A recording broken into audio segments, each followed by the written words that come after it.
Hablando antes de irnos de esta Yalitza Aparicio, pues fíjese, su hermana, que se llama Edith Aparicio, hermana de la multipremiada actriz, será postulada por la alianza, va por Oaxaca, pero ella va por el PAN, PRI y PRD, y se llama Edith, que va a ser ahora candidata en Oaxaca.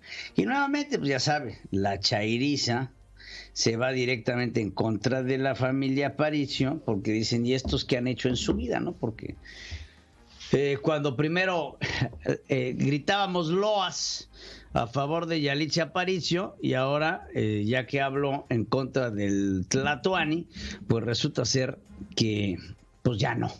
Resulta ser que quién eres, cómo te llamas y yo no te conozco. Ya estamos teniendo contacto con mi querido Amado Avendaño, que nos tiene como siempre una buenísimo análisis de lo que sucede. Mi querido Amado, te saludo.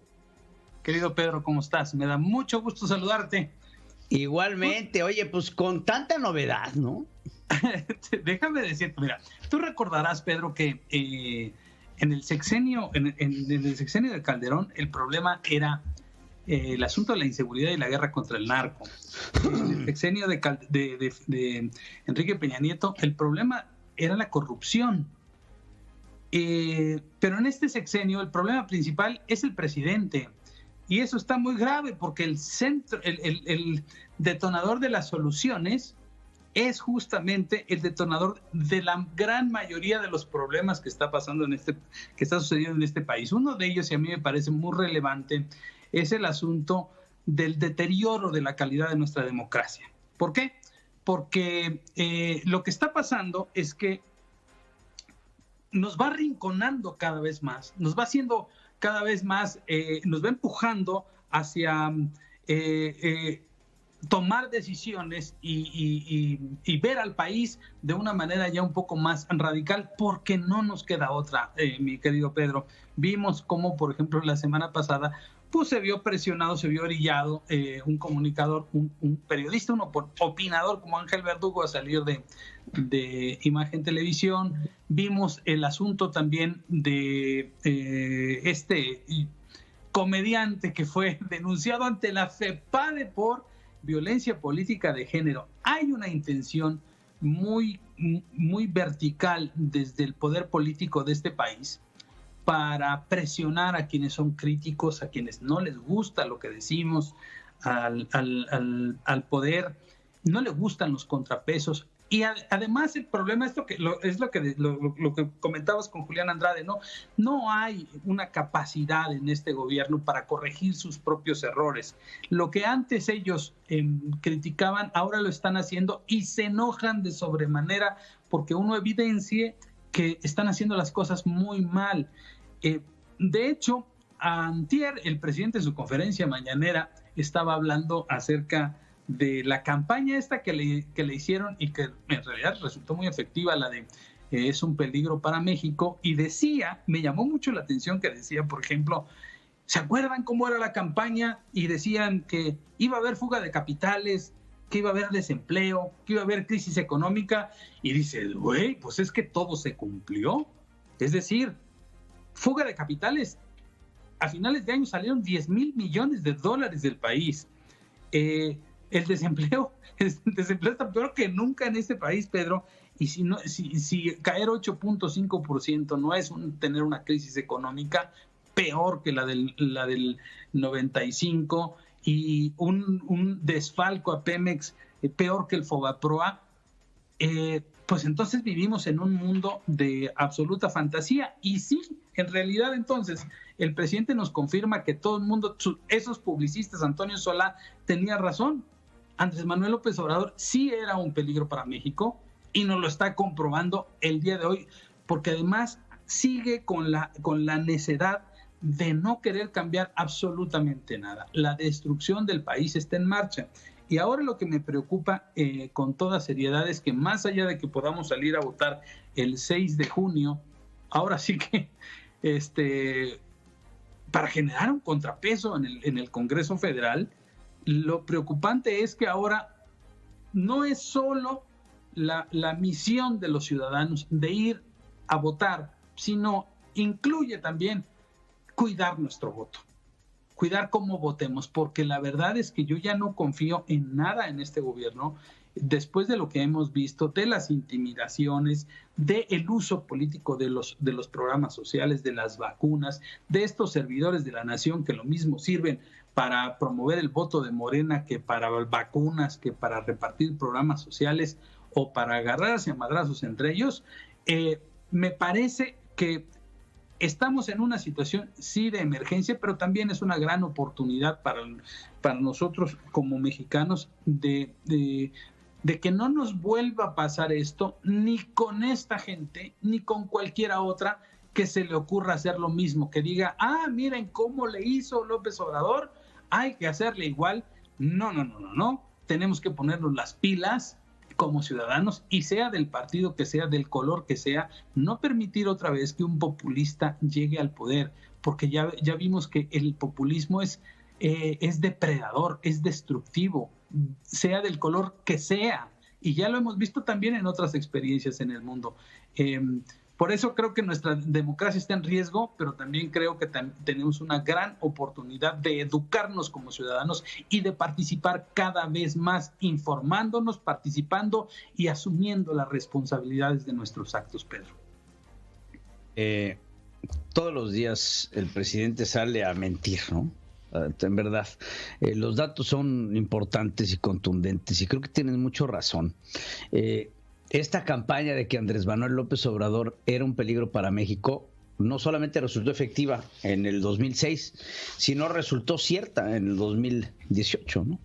Y lo hemos visto, es un peligro para México en todos los aspectos. Analizaba yo con mi hermana, con Dore, en su programa, el costo del presidente. Ayer compartía José Ramón, se llama José Ramón, ¿no? José Ramón López Beltrán, compartió una foto de la campaña de su papá en 1988, en donde perdió la gobernatura de Tabasco, que después volvió a perder con madrazo pintado en el 94. Y así ha sido una constante pérdida. Y en todas ha sido tomar pozos petroleros, pedirle a los tabasqueños que no paguen la luz, tomar reforma, más una eterna campaña, más lo que estamos viendo en pérdidas ahora ya como presidente con el aeropuerto, que por cierto el auditor que hizo la auditoría dice, ni madre, yo no me equivoqué. Por lo menos alguien tuvo tompiates. Pues es que el auditor superior de la Federación le hizo caso al presidente y llega el auditor encargado a la Cámara de Diputados y dice, espérate, aquí hay un error de 330 y tantos mil millones de pesos y yo no me equivoqué. No hay error de metodología y nos vamos a tardar 20 tantos años en pagarlo. Entonces, una tras otra, súmele cuánto nos ha costado Andrés Manuel López Obrador a los mexicanos. Es para, no solo así, para juicio político, ¿eh? Es un juicio, pero de entrada. Pero no ha habido un presidente que haya hecho más daño al país que en tan poco tiempo. Tú puedes decir que a lo mejor el Fobaproa y que a lo mejor las devaluaciones y todo eso. El otro día hacíamos números, Amado, y el Fobaproa pequeñece. Esto. El Fobaproa empezó siendo un problema era de 300 millones de pesos, que después se fue a 500, que después a 800, que después acabó en 900 millones de pesos.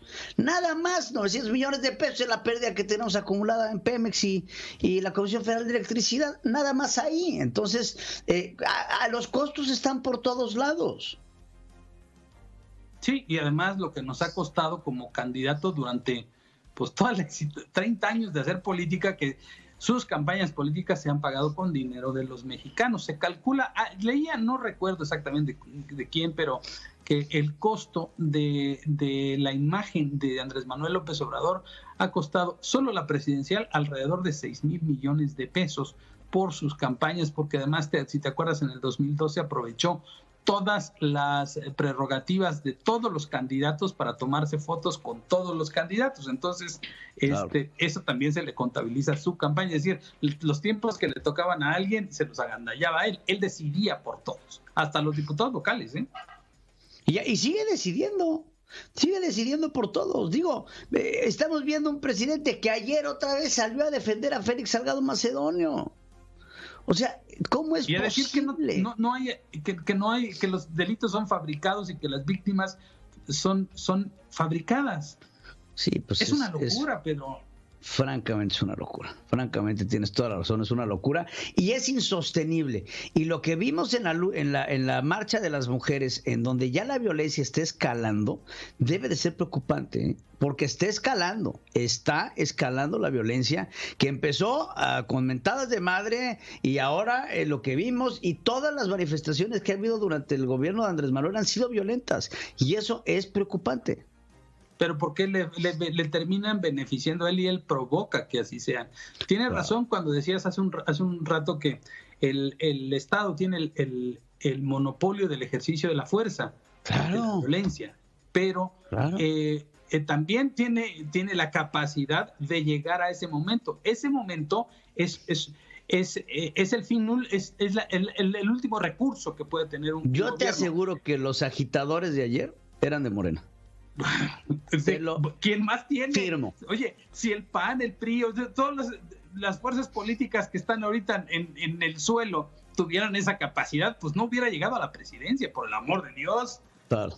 Estos agitadores fueron de él y aparte de todo, el Distrito Federal pues lo controlan ellos.